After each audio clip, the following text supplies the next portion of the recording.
아멘. 하나님 주시는 말씀, 오늘 왕상 열왕기상 19장 18절 말씀 한 절을 같이 봉독하겠습니다. 구약 성경 551페이지 열왕기상 19장 18절. 우리 한 절 말씀을 같은 목소리로 함께 읽도록 하겠습니다. 같이 읽습니다. 시작. 그러나 내가 이스라엘 가운데에 7,000명을 남기리니 다 바알에게 무릎을 꿇지 아니하고 다 바알에게 입맞추지 아니한 자니라. 아멘. 이 시간도 하나님이 우리와 함께 하시는 줄 믿습니다. 그 하나님 앞에 우리 고백하겠습니다. 하나님 함께 해주셔서 감사합니다. 시작. 네, 하나님께서 함께 해주실 뿐만 아니라 우리가 믿음의 거룩한 통역자들과 또 한자리에 같이 있습니다. 인사하겠습니다. 곁에 계셔 주셔서 감사합니다. 시작. 네, 감사합니다. 오늘은 이 승리하는 그리스도인의 삶 7번째 시간, 우상 숭배에서 벗어나라, 이 말씀으로 하나님 은혜를 같이 나누겠습니다. 여기 보면 그림에 제일 여러분 보실 때에 제일 우측에 있는 게 바알 우상입니다. 우리 구약 성경 전체에 이스라엘 백성들이 어리석게도 섬겼던 바알 우상이 저 우상입니다. 이 우상은 풍요의 신이고 농사의 신이고 그리고 비를 관장하는 신이라고 가나안 사람들이 믿었던 신입니다. 자세한 얘기는 또 본문에서 함께 하기로 하고, 가운데는 누구냐면 이 바알이 남신이고 바알의 부인인 여신이 있습니다. 이 여신 바로 아세라입니다. 아세라. 여기 보면 가슴이 엄청 많죠. 풍요의 남신에 합당한 풍요의 여신, 이렇게 표현하고 있습니다. 그래서 이 바알과 아세라, 이 부부신이 가나안 전체를 이렇게 미혹했던 우상입니다. 뿐만 아니라 이 우상이 이스라엘 백성들에게, 또 뿐만 아니라 오늘날 그리스도인들에게도 여전히 함께 하고 있다는 것입니다. 그래서 오늘은 그 우상 숭배, 바알과 아세라의 이 우상 숭배에서 벗어나십시오 하는 제목으로 주의 말씀을 함께 전하려고 합니다. 지난 수요일 날 우리가 축복보다는 은혜를 구하십시오 했습니다. 그게 무슨 말이냐면, 다 말씀을 함께 나누었지만 축복은 우리가 흔히들 바라는 것입니다. 풍요롭고 더 잘 살고 더 많이 가지고 더 많은 혜택을 누리는 것을 우리가 이게 축복이라고 했을 때에, 이 축복의 특징이 뭐냐면은 만족을 하지 못한다는 것입니다. 여러분 그렇지 않습니까? 우리가 받았던 이 축복이 만족이 되는 것이 아주 짧아요. 처음에 받을 때는 만족되지만 조금만 지나면 더 좋은 것을 강구하는 게 축복의 특징이라는 것입니다. 그래서 남자분들은 우리 차 좋아하시잖아요. 운전하는 차. 새 차를 탁 사면 그 새 차 근처에 계속 맴돌고 닦고 청소하고 난리가 납니다. 그런데 딱 6개월 정도 지나고 나면 이제 그 차에 대한 이 사랑이 시들해집니다. 그리고 조금만 지나고 나면 또 더 좋은 차를 타고 다니는 분을 보고 부러워하고 또 그 차를 한번 갖고 싶어 하는 마음이 생기기 시작하는 겁니다. 그러고 내 차를 보면 내 차가 그렇게 후질 수가 없어요.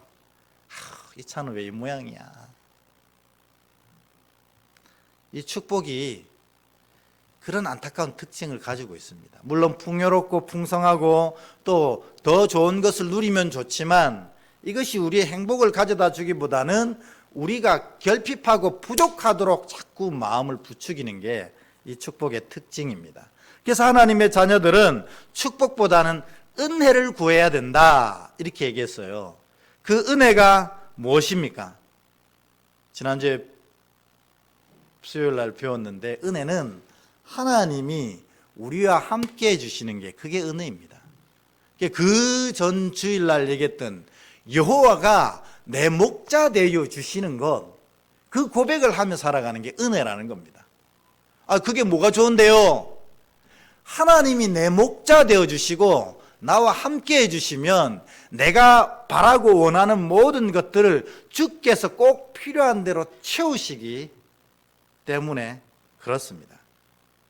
그래서 축복은 행복을 만들지 못하지만 이 은혜는 평안과 기쁨과 행복과 간증을 만들어내는 겁니다. 왜냐하면 주님이 나와 함께 하시기 때문에 그렇습니다. 그래서 은혜 받는 사람의 가장 큰 특징이 뭐냐면 관심이 옮겨지는 겁니다. 원래 은혜 받기 전에는 복에 관심을 가지고 있다가 은혜를 받고 나면 이 관심이 어디로 옮겨지냐면 주님께로 옮겨지는 겁니다. 왜요? 주님이 나와 함께 하시면 그 은혜를 받으면 내가 원하고 바라던 모든 것들이 주님이 다 주관하시고 채우신다는 사실을 알게 되기 때문입니다. 그래서 그때부터 우리의 믿음이 주님 한 분만으로 만족합니다, 이런 고백이 되어진다는 겁니다. 이건 그냥 억지로 하는 게 아니라 진짜 하나님이 나와 함께 하시는 은혜를 베풀어 주시니 하나님이 결국 나를 푸른 초장 쉴 만한 물가로 인도해 가시더라는 거예요. 그러니까 내가 매일 푸른 초장 기도하고 쉴 만한 물가 기도했는데 이것이 어리석더라는 거예요. 주님이 계시면 주님이 가장 필요한 곳으로 나를 인도하시고 또 이 많은 이리때와 늑대, 삶의 많은 문제들도 주님이 다 막아주시더라는 거예요. 그래서 믿음은 사실 축복보다는 은혜를 구하는데 이 은혜라는 것이 바로 주님 한 분만으로 만족하다는 고백이라는 겁니다. 그게 신앙이거든요. 또 그게 정답이고 그게 진짜 우리 삶을 아름답게 세워가는 것입니다. 여러분도 축복보다는 은혜를 구하십시오. 주님 함께하여 주시옵소서. 오직 주님만 바라보며 살게 하옵소서. 그러면 이게 되게 나약한 것처럼 보이고 세상의 논리로는 어리석은 것처럼 보이고 감나무 아래서 감이 떨어지기를 기다리는 것 같은 부족한 것처럼 보여도 그 감을 주장하시는 분이 하나님이고 감뿐만 아니라 이 세상을 이끌어 가시는 분이 하나님이란 사실을 알게 되면 그것이 제일 옳은 방법이란 걸 알게 되는 것입니다. 그래서 여러분 축복보다 은혜를 구하십시오, 이렇게 얘기하는 겁니다. 근데 사실 우리가 이제 은혜를 간구하고 또 은혜를 깨닫고 은혜를 누리는 삶을 살아야 되는데 실제로 우리가 주께서 주시는 은혜를 깨닫지 못할 때가 너무 많아요. 요 얘기를 해보면 너무나 잘 알 수 있습니다. 책을 좀 읽었는데요. 그 책에 우리 태양계만 보더라도 태양이 가운데 있고 여러분 과학 시간에 배우셨죠? 그 다음에 뭐가 있습니까? 수성, 금성, 지구, 화성, 목성, 토성, 천왕성 쭉 이렇게 가잖아요. 근데 우리 이 지구, 수, 금, 지, 화 해서 우리 지구가 생명이 살기에 가장 알맞은 이 환경이란 건 우리가 너무나 잘 알고 있잖아요. 그런데 만일에 이 지구가 문제가 생긴다면 우리가 어디로 이주해야 되는가? 이 과학자들이 많이 고민을 하는데 금성은 좀 어렵대요. 왜냐하면 너무 온도가 뜨거워가지고. 그러면 우리가 살기에 지구만큼 좋지는 않지만 그래도 산다면 우리가 화성에 가서 살 수 있지 않을까 생각합니다. 그런데 포기를 했습니다. 왜 화성에 가서 사는 걸 포기했을까요? 저 깜짝 놀랐습니다. 화성에는 1년에 운석이 200번 이상 떨어진대요. 1년에 200번. 그러니까 1년이 365일이니까 그냥 어림잡아도 이틀에 한 번은 운석이 떨어지는 겁니다. 여러분, 운석이 떨어지면 어떻게 됩니까? 이 천문학자들은 크레이터라고 부르는데, 이 행성에 큰 웅덩이가 파이잖아요. 그리고 웅덩이가 파일 뿐만 아니라 그 먼지들이 일어나서 한참을 생명체가 못 살게 만드는 겁니다. 그러니까 이게 1년에 200개나 떨어지니까 화성에는 살 수가 없는 환경이라는 겁니다. 그래서 화성에 거주하는 걸 좀 포기하고 있습니다. 우리 지구에 그런 운석이 하나만 떨어져도 난리가 나잖아요. 근데 200개가 떨어지는 거예요. 근데 화성은 그래도 우리가 조금 떨어져 있다고 치고 우리가 제일 가까운 게 하나 있잖아요. 달이 있습니다. 달. 근데 이 달은 더 놀랐습니다. 달에는 운석이 과연 얼마나 떨어질까요? 전 진짜 확인해 봤습니다. 진짜인지를. 그런가? 1시간에 하나씩 떨어진답니다. 와, 이건 뭐 운석 비라는 거 아닙니까? 그럼 1시간에 하나씩 떨어지니까 하루에 24개가 떨어진다는 거예요, 달에는. 그러니까 여러분, 달을 쫙 이렇게 비춰보면 달 표면이 뭐처럼 보여요? 소보루빵처럼 보이잖아요. 움푹움푹. 엉망진창이잖아요. 그건 운석이 그만큼 많이 떨어서 그렇대요. 아니, 그런데 지구에는, 우리가 살고 있는 지구는 어떻습니까? 바로 옆에 있는 달, 우리의 위성이라고 하는 달에 1시간에 하나씩 운석이 떨어지는데, 정작 우리 그보다 훨씬 큰 지구에는 운석이 떨어졌다는 소문이 그렇게 많지 않잖아요. 그 이유가 뭘까요? 성경에는 주께서 독수리 날개로 새끼를 품으시듯이 우리 자녀들을 품으시기 때문이다. 그렇게 얘기합니다. 여러분, 과학적으로 설명할 수 없는 부분이에요. 왜? 바로 옆에 있는 달에는 이렇게 많은 운석이 떨어지고 우리 이웃별인 화성에는, 이웃 행성인 화성에는 그렇게 많은 운석이 떨어지는데 정작 지구는 이 운석이 떨어지지 않을까? 하나님이 이 지구를 이와 같이 지키시기 때문에 그렇습니다. 여러분, 그래서 믿음의 자녀들이 어디 가서도 담대하게 살아가는 겁니다. 왜냐하면 하나님께서 이 우리 지구를 독수리 날개로 품어 지키시는 것처럼 자녀들의 삶을 이와 같이 지키시기 때문에 그렇습니다. 여러분, 이게 믿어지세요? 이게 믿어지는 게 은혜라는 겁니다. 은혜가 다 우리 안에 임하면 하나님이 내 삶을 지키신다는 것을 이와 같이 알게 되는 거예요. 과학자들이 고백하는 것보다 더 큰 은혜들이 우리에겐 날마다 있게 되는 겁니다. 그러니 이 은혜를 가진 사람들이 어떻게 돼요? 늘 주님 주시는 평안 가운데, 주님 주시는 기쁨 가운데 그 행복감을 누리며 살아가게 된다는 것입니다. 그런데 우리가 은혜를 누리지 못하고 이 평안을 누리지 못하고 그리고 날마다 근심과 걱정 속에서 살아가는 건 뭐 때문일까요? 은혜 가운데 주님 안에서 주님 바라보며 살지 않기 때문인 겁니다. 우리 삶이 힘들어서요? 세상 먹고 살기 힘들어서요? 아닙니다. 하나님은 이 지구별 자체를 지키고 계시잖아요. 내가 그 은혜를 깨달지 못하고 그 주님 안에 거하지 못하고 그 주님을 바라보며 살지 않기 때문에 일어나는 문제라는 것입니다. 그래서 여러분에게 제가 축복보다는 은혜를 구하십시오 하는 게 바로 그 말인 것입니다. 우리 옆에 계신 분들에게, 뒤에 계신 분들에게 그렇게 한번 축복해 주세요. 우리는 이제부터 축복보다는 은혜를 구합시다. 이렇게 한번 인사해 주시면 좋겠습니다. 시작! 축복보다는 은혜를 구합시다. 근데 사실 이 은혜를 구합시다, 은혜를 깨닫고 삽시다 해도 그게 잘 안 될 때가 많아요. 근데 그거를 진짜로 깨달는 장소가 어디냐면 사실 광야입니다. 광야. 왜냐하면 광야는 삶이 너무 힘들기 때문에 하나님을 바라보지 않을 수가 없거든요. 그러면 그 은혜가 임해서 이 광야의 삶을 하나님이 이기게 하시더라는 겁니다. 이기게 하시더라.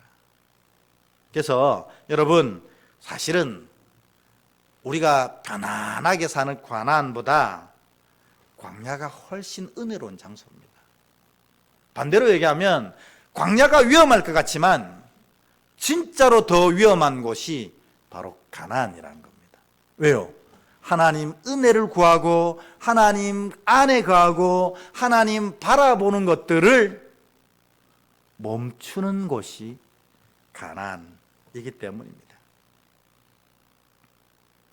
그래서 여러분, 우리는 대부분 다 가나안에 사시잖아요. 물론 이 가운데 지금 광야길을 힘차게 걸어가고 계신 분도 계실 거예요.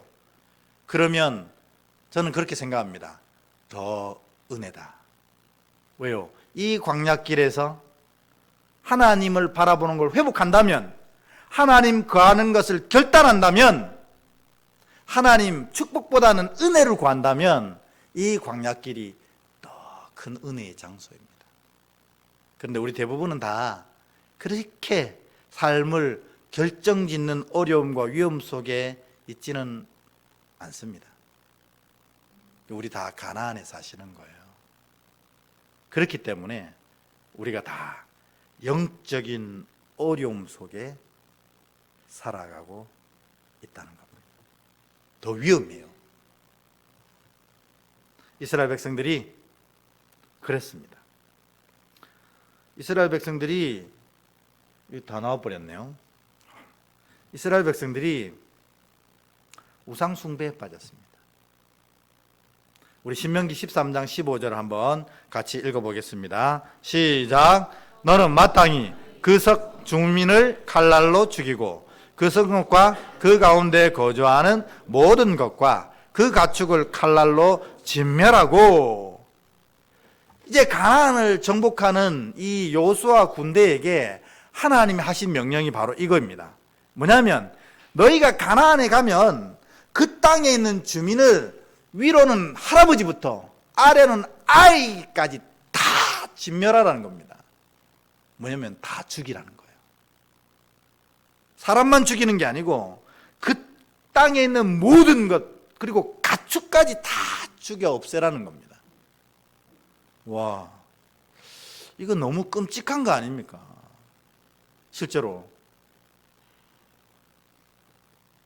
북한군이 내려와가지고 울산에 침공했습니다. 근데 울산 땅에 있는 생명이란 생명, 건물이라는 건물은 다 죽이고 없애라는 명령 아닙니까?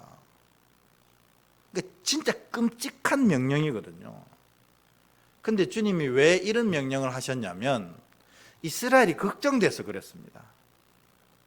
이 이스라엘이 여전히 가나안 땅에 그 사람들이 남아있으면 틀림없이 이 사람들은 이제 정착하고 가나안 땅의 사람들은 이미 정착해 있는 사람들이거든요. 그러니까 사실 풍요로움을 따진다면 이 가나안 사람들과 이스라엘의 풍요로움을 비교할 수가 없잖아요. 그러니까 이 이스라엘이 가나안 땅의 사람들의 풍요를 부러워하게 됩니다. 그런데 이 가나안 땅의 사람들이 뭐라고 얘기하냐면 우리의 이 풍요로움은 다 바알 신의 덕분이다 이렇게 얘기하는 거예요. 그러니 이 이스라엘 백성들이 그런가 하고 점점점 바알을 섬기기 시작한다는 것입니다. 결국 그 우상에 온전히 빠지게 되는 겁니다. 그러니까 하나님은 이걸 너무 잘 아셨던 거예요. 우리의 이 연약한 죄성들을, 어리석은 마음들을 너무 잘 아셨던 거예요. 그러니까 너무 끔찍하고 안타깝지만 이 이스라엘 사랑하는 자녀들을 지키시기 위해서 가나안 땅에 있는 모든 것을 다 진멸하라고 하신 겁니다. 그런데 이스라엘이 진멸했어요? 못했어요? 못했기도 했고 안 했기도 했거든요. 그러니 하나님이 걱정하신 대로 그 가나안 땅의 신 바알과 아세라를 섬기기 시작했던 겁니다. 근데 여러분, 제가 여러분에게 물어보겠습니다. 진짜 그 풍요를 바알이 주는 건가요? 여러분 어떻게 생각하세요? 이 모든 우주 만물의 창조주는 하나님이시잖아요. 근데 바알이 풍요의 신이라고 합니다. 그리고 이 바알이 그 가나안 땅에 모든 풍요를 허락했다고 하는 겁니다. 여러분, 가나안 백성들이 누리고 있던 그 풍요는 바알이 준 것입니까? 하나님이 주신 것입니까? 하나님이 주신 거잖아요. 또 이스라엘 백성들은 이 젖과 꿀이 흐르는 땅을 약속받았어요. 그 약속을 바알이 한 겁니까? 하나님이 하신 겁니까? 하나님이 하셨잖아요. 그런데 이 땅에 가서 이 사단이 하는 속임수에 가나안 땅 사람들이 다 속아 넘어갔는데 그 속아 넘어갔던 그것들을 이스라엘도 함께 속고 있었던 거예요. 여러분, 우리는 안 속고 있습니까? 우리도 다 속고 있습니다. 이 우주 만물 하나님이 창조하셨고 하나님이 이끌어 가신다는 게 이 성경과 믿음의 중심 고백 아닙니까? 그런데 우리가 진짜로 세상 나아가서 살아가면서 하나님이 이 일의 주관자이십니다 이렇게 고백하고 삽니까?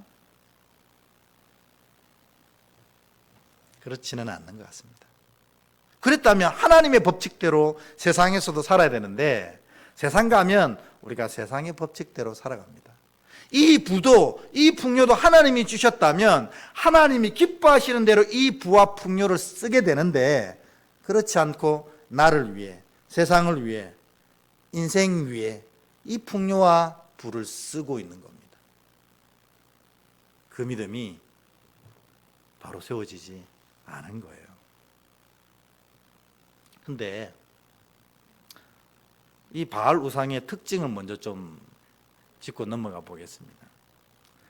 첫 번째로 이 바알 우상의 특징은 성적으로 매우 타락한 종교라는 겁니다. 이 바알 신이 비의 신이잖아요.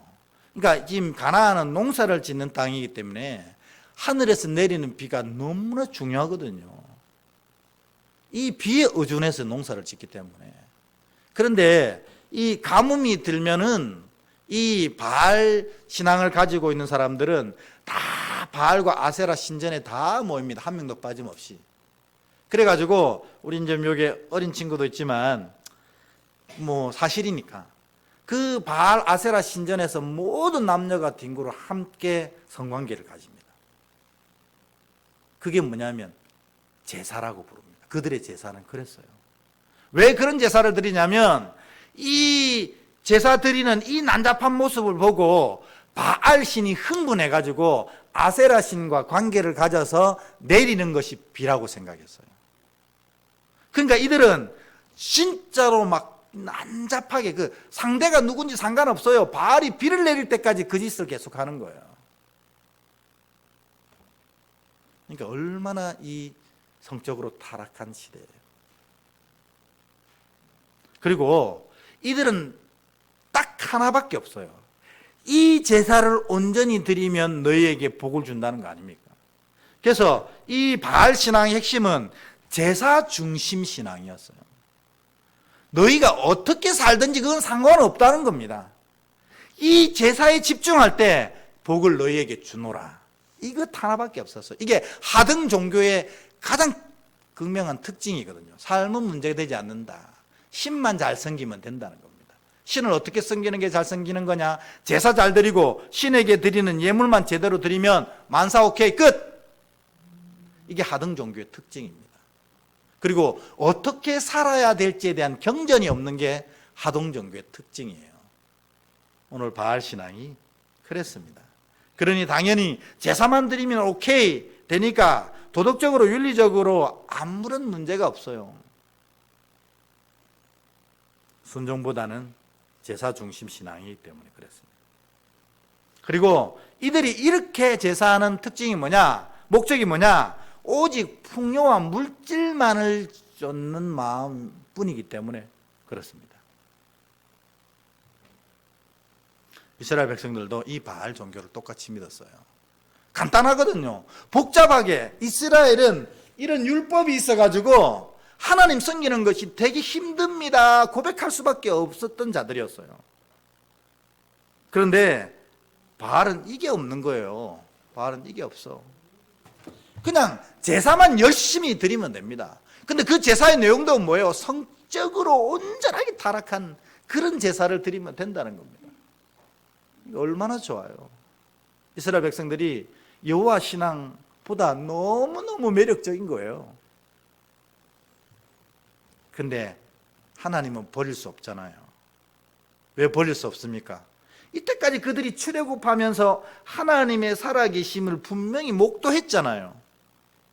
그래가지고 홍해 앞에 있을 때 이 홍해를 갈라뜨리고 마르게 하셔서 이스라엘을 건너게 하신 하나님의 은혜를 경험했고, 광야에서 목이 마르니 반석을 쳐서 강물이 쏟아져 나오는 것을 경험했고, 아침에는 만나와 저녁에는 메추라기가 가득 쏟아져서 광야 생활 40년 동안 한 끼도 굶지 않았던 은혜를 경험했고, 낮에는 그 더운 날에 구름 기둥으로 그들에게 그늘을 만들어 주셔서 이 광야를 편안하게 통과할 수 있도록 하는 은혜를 경험했고, 밤에는 그 추운 광야에서 따뜻한 불기둥이 그들을 비춤으로 말미암아 하나도 춥지 않게 다니는 것을 경험했습니다.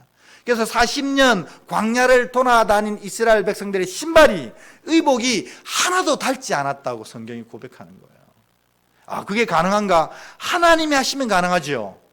믿습니까? 그래. 그러니 하나님을 버릴 수가 없는 겁니다. 근데 이 바알은 또 너무 매력적이에요. 그러니까 하나님도 섬기고 바알도 섬기고 이런 이중적 신앙 형태를 이스라엘이 가지기 시작한 겁니다. 그러니까 여기서는 주여 하고 또 바알한테 가서는 바알이여 하는 겁니다. 이스라엘이 얼마나 이 이중적 신앙으로 타락했는지 요 사해 지역의 텔 아라드라는 곳에서 발견된 성전을 통해서 너무나 잘 알게 되었다고 합니다. 이 사해 지역의 텔 아라드라는 지역에서 우연히 이 성전이 발견되었어요. 발굴을 해보니. 근데 구조가 예루살렘 성전이랑 요 텔 아라드에 있던 이 성전이랑 구조가 완전 똑같은 거예요. 너무 깜짝 놀랐습니다. 와, 여호와를 섬기는 신앙이 이렇구나 해가지고 이 고고학자들이 계속 발굴해 나갔는데, 야, 이스라엘의 실체를 너무나 잘 알 수 있는 게 발견됐어요. 성전들도 있고 성소도 있고 또 지성소도 있었습니다. 여기까지는 똑같았어요. 지성소에 싹 들어갔더니 지성소에는 원래 뭐가 있습니까? 언약궤가 있잖아요. 그죠? 언약궤를 섬기는 분향단도 있습니다. 여호와 하나님만 섬긴다는 분향단입니다. 근데 이 텔 아라드에 있는 예루살렘 성전, 똑같은 성전은 그 지성소 안에 분향단이 하나가 있는 게 아니고 두 개가 있는 거예요. 그래서 이렇게 살펴봤더니 하나는 여호와를 위하여, 또 하나는 누구를 위할까요? 아세라를 위하여라는 겁니다. 이게 바알과 아세라가 원래 부부잖아요. 우리는 하나님 섬기고 있고, 그러니까 이거를 다 같이 남신이라고 생각한 거죠. 하나님을 다 같이 섬기기는 좀 그런 거예요. 그러니까 바알을 빼버리고 여호와하고 아세라하고 자기들이 짝을 맺은 거예요. 그래서 지성소에서 여호와와 아세라를 섬기는 겁니다. 여러분, 이게 말이 됩니까? 하나님이 남신입니까? 하나님은 남신이 아니십니다. 한 분, 유일하신 한 분 하나님이시거든요. 하나님은 남자 여자가 없어요. 근데 얘들이, 이스라엘들이 하나님을 아세라를 섬기고 싶으니까 하나님을 남신으로 만들어가지고 자기들이 아세라랑 결혼시킨 거예요. 하나님이 이거 보시고 얼마나 어이가 없으시겠어요. 장가 보냈다고 감사하십니까? 이스라엘의 타락된 이 신앙의 모습이 그대로 증명되는 시간이었던 것입니다. 이스라엘 욕을 계속하고 있었는데요, 우리는 어떤가 하는 생각을 해봤습니다.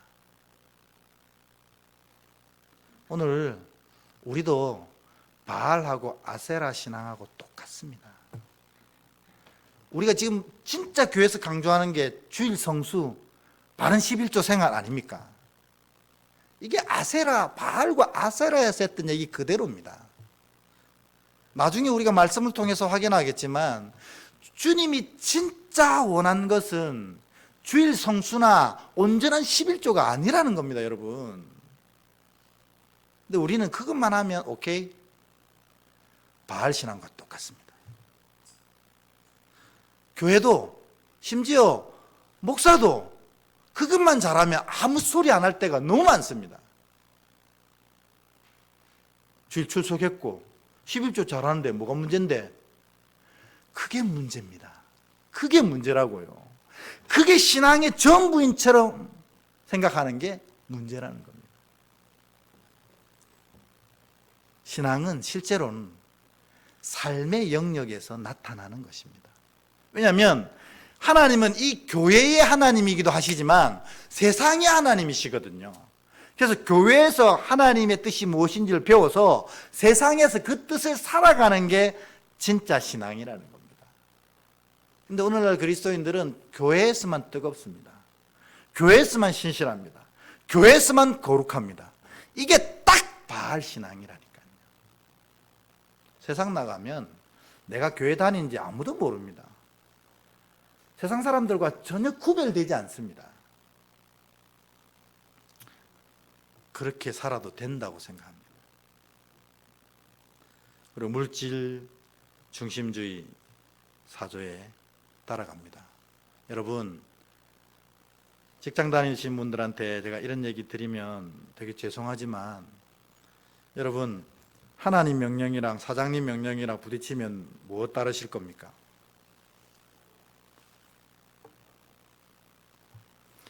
아이고, 하나님이 다 이해하십니다. 우리 그렇게 하잖아요. 하나님 다 이해하십니다. 세상 사는 우리를 아십니다. 그래서 사장님 명령 따르잖아요. 그게 물질 중심주의 사조라고 부릅니다. 하나님이 진짜 아시죠. 뭘 아시냐면 우리가 하나님보다 사장을 더 무서워하는 걸 아십니다. 교회에서는 예수님 최고지만 세상 나가면 그래서 돈을 따르지 않습니까?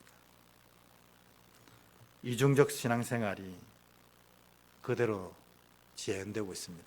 이게 이스라엘이 가나안 땅에 들어갔을 때 배웠던 바알 신앙의 핵심적 모습이라는 거예요. 그게 이스라엘 백성들에게만 전해진 게 아니고 오늘날 하나님의 자녀 그리스도인들에게도 그대로 전해져 있다는 겁니다, 여러분. 사단이 승리한 겁니다. 저는 복음을 전하는 사람입니다. 제 정체성은 얼마나 마음이 통탄스럽겠습니까?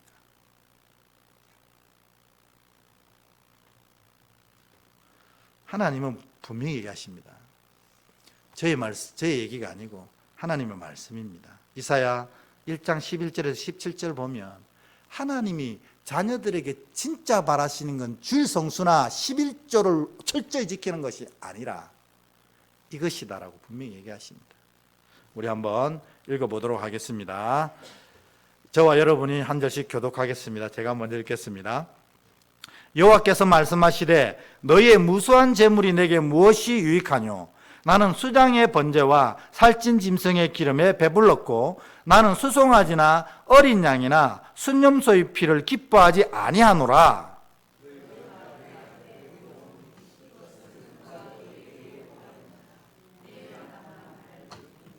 헛된 재물을 다시 가져오지 말라. 분향은 내가 가증히 여기는 바요 월삭과 안식일과 대회로 모이는 것도 그러하니 성회와 아울러 악을 행하는 것을 내가 견디지 못하겠노라.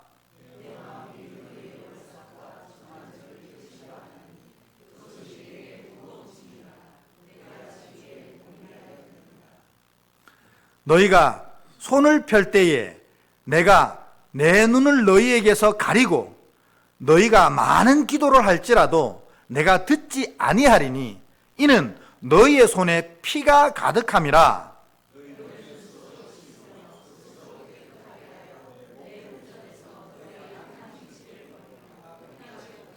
함께 읽습니다. 선행을 배우고 정의를 구하며 학대받는 자를 도와주며 고아를 위하여 신원하며 과부를 위하여 변호하라 하셨느니라. 아멘. 이게 하나님이 원하시는 제사입니다.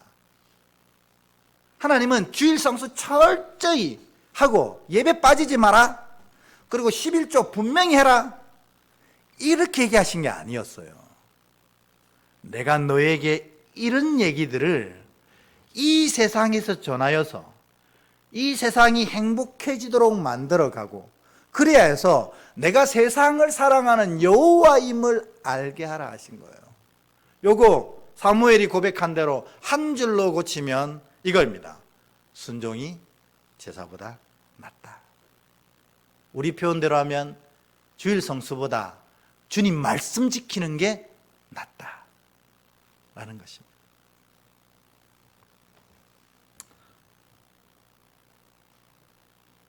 여러분, 이거 가능합니까?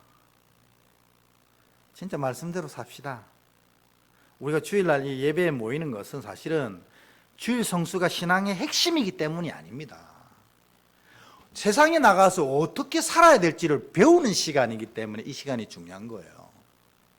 그래서 여기서 제대로 배워서 세상에서 제대로 된 그리스도인으로 살아가는 게 진짜 중요하다는 겁니다.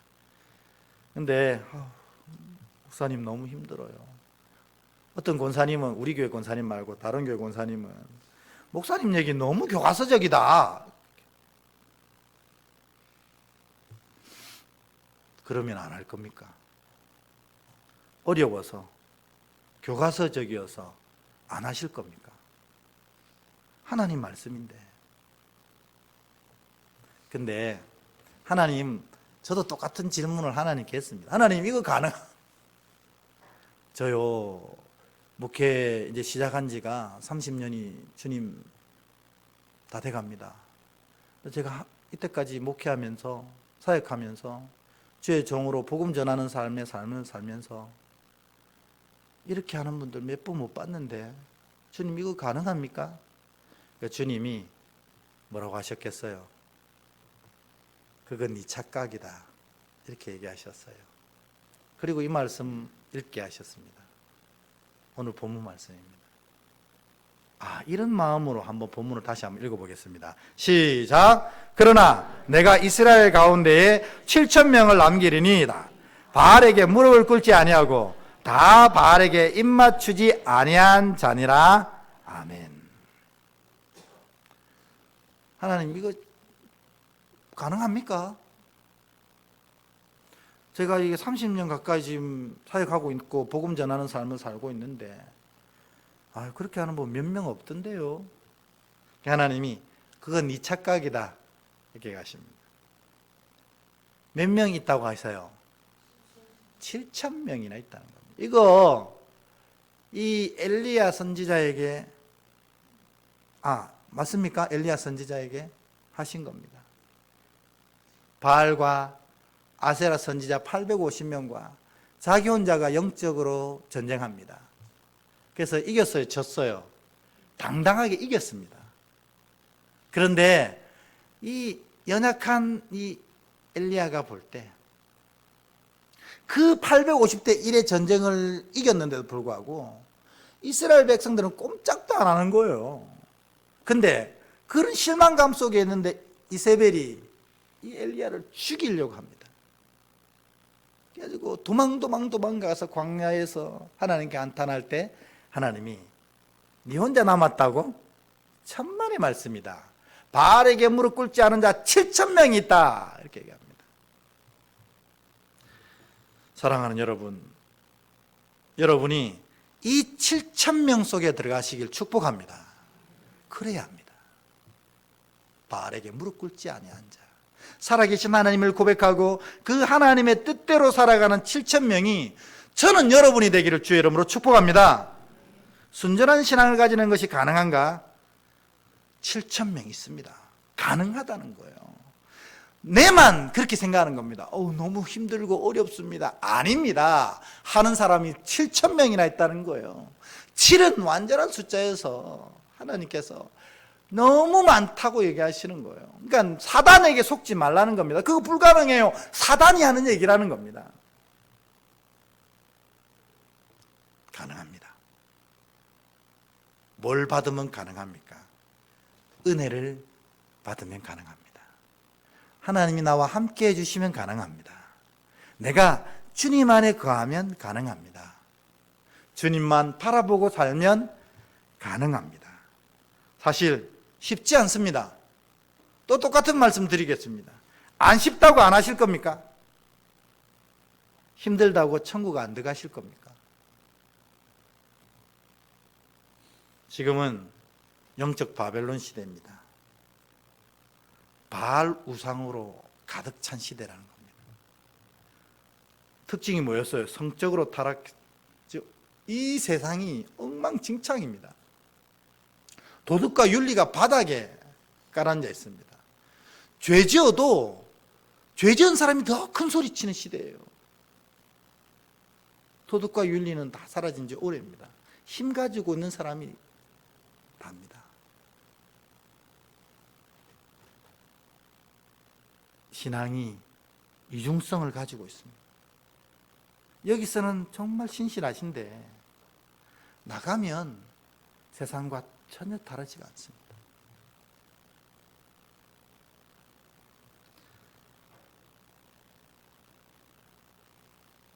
이제 우리가 순결한 믿음을 회복하셔야 돼요.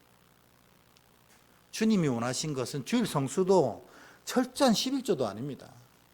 이게 다라고 얘기하시는 분 다 거짓입니다.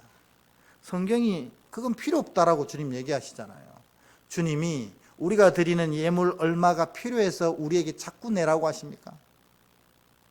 믿음을 고백하는 것이 11조이기 때문에 얘기하신 거 아닙니까? 너의 믿음은 어디 있느냐? 내가 너에게 모든 것을 주었는데 그를 고백하며 10분의 1을 내게 드리라고 한 건데 그건 어디 있느냐는 거죠. 그러나 그것 못해도 됩니다. 주일 성수 못해도 됩니다. 근데 더 중요한 것을 너희들이 안 한다는 거예요. 하나님이 하신 말씀대로 세상에서 살아가는 것, 이걸 안 한다는 겁니다. 그냥 주일 성수했고 11조 온전히 드렸고 헌금했으면 오케이, 나머지 6일은 터치하지 마세요 이러는 거예요. 그게 딱 바알 신앙이라는 겁니다. 우리 순결한 믿음을 회복해야 됩니다. 어떻게 하면 회복할 수 있습니까? 또 반복되어지는 얘기입니다. 다른 방법이 없기 때문에 그렇습니다. 다른 방법이 있다면 제가 진짜로 여러분에게 드리고 싶은 게 제 마음이에요. 어저께 우리 권사 피택자들 교육하면서 권사님 피택자 여러분, 집사님들, 이제 제가 얘기하는 요거만 들고 다니시면 하나님의 백성으로 인침받고 하나님 나라 들어가는데 아무런 문제가 없을 것입니다. 이걸 놓치지 말고 꼭 챙겨 다니세요. 이게 면죄부 아니었습니까? 가톨릭이 이런 짓을 했다니까요. 저는 그 면죄부가 진짜로 유효하다면 여러분에게 다 드리고 싶어요. 이것만 가지면 천국 문제 없습니다. 하나님이 만사오케 하실 겁니다. 그것만 있다면 여러분께 제가 진짜 드리고 싶어요. 그런데 성경은 그것은 없습니다. 성경이 말하는 딱 한 가지 방법은 이겁니다. 날마다 주님의 말씀을 듣고 날마다 주님 바라보고 날마다 주님을 말하며 사는 것, 이것뿐이 없다라고 합니다. 그래야 믿음을 지킬 수 있다. 이 바알과 아세라 신앙이 온전히 가득 채워진 이 시대 속에서 믿음을 지키는 방법은 이것밖에 없다. 날마다 주님의 음성 듣고 날마다 주님 바라보고 날마다 주님의 이야기를 하는 것, 그래야만 여러분 믿음을 지킬 수가 있는 것입니다. 여러분, 오늘은 주일이니까 이 세 가지를 자동적으로 하게 됩니다. 문제는 월요일부터 토요일까지라는 거예요. 그래서 여러분, 어떤 방법이든지 저도 지금 엄청 고민하고 있습니다. 지난번에 여러분에게 4가지 노트를 꼭 드리고 싶다 했잖아요. 근데 4개의 노트 다 들고 다니기 너무 힘드실 것 같아서 이걸 한 노트로 만들어서 여러분이 매일매일 주님 듣고 주님 바라보고 주님 말할 수 있도록 하는 노트를 만들려고 합니다. 그래서 이게 제 목회의 유일한 목표입니다. 여러분들이 이거 가지고 다니면서 이걸 아름답게 사용해서 정말 순전한 믿음으로 주님 앞에 인정받는 것. 여러분 기도해 주십시오. 빨리 이게 나올 수 있도록 고민하고 있습니다. 어떤 게 제일 좋을까? 그러나 고민 전에 여러분 스스로가 해야 될 것이 바로 그것입니다. 날마다 주님 음성 들어야 됩니다. 이거 오늘은 설교를 통해서 듣지만 여러분 혼자서라도 이걸 매일매일 묵상하셔야 됩니다. 그러지 않으면 여러분 신앙 바로 세워질 수 없습니다. 날마다 주님 바라봐야 됩니다. 그걸 기도라고 부릅니다. 매일 기도 자리에 서야 됩니다. 날마다 주님을 고백해야 됩니다. 주님 말하는 것입니다. 그럴 때 이 영적 바벨론, 이 바알과 아세라 신앙으로 가득 찬 이 시대 속에서도 하나님 바알에 무릎 꿇지 않는 7,000명으로 인침받는 자가 되는 것입니다. 여러분 모두가 진정 이 7,000명으로 인침받는 복된 은혜 누리시기를 주의 이름으로 축복합니다. 우리 찬양하겠습니다.